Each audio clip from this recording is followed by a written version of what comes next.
58 anyos nga lalaking migulgol sa liog siyang kapuyong nga vendor nadakpan sa kapulisan.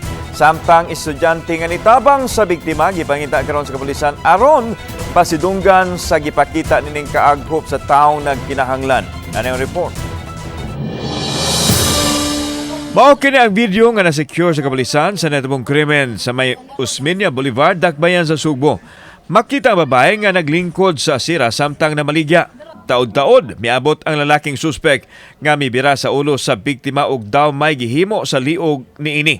Nakabarog pa ang biktima nga nagkupot sa iyang liog, samtang ang ubang mga tao makita nga nangaratol. Samtang makita usab ang usa ka babae nga naka-uniforme pa nga maoy nitabang sa biktima nga nakalingkod na ni adtong higayuna. Aduna usay mga laing tinun-an ang nagpakabana.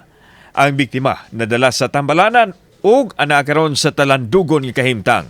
Ang kaso na pwede nating ma-file dito is frustrated murder in relation to RA 9262. Kay kuwan man sila, dili din siya kasal, live-in partner lang ni sila. Ang kaso, ato siyang ma-file as soon as possible pag makumpleto na ang mga necessary documents. Nadakpan ang suspek nga si Edwin Salazar lumakad o gibalhog na karon sa bilangguan.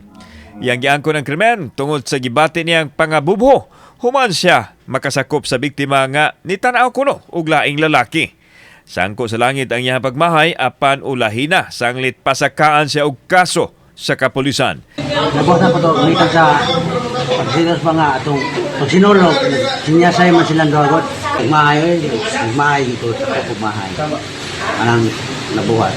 Samtang ipangita karon sa CCPO ang tinunan tungod sa gipakita niyang pagpakabana o pagtabang sa babaeng biktima. Saludo taan ng mga ingana ang klaseng tao.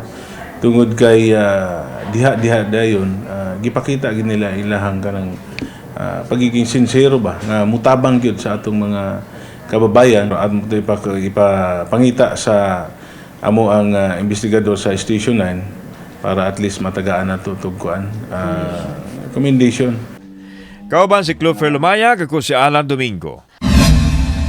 Balitag, Bisdak.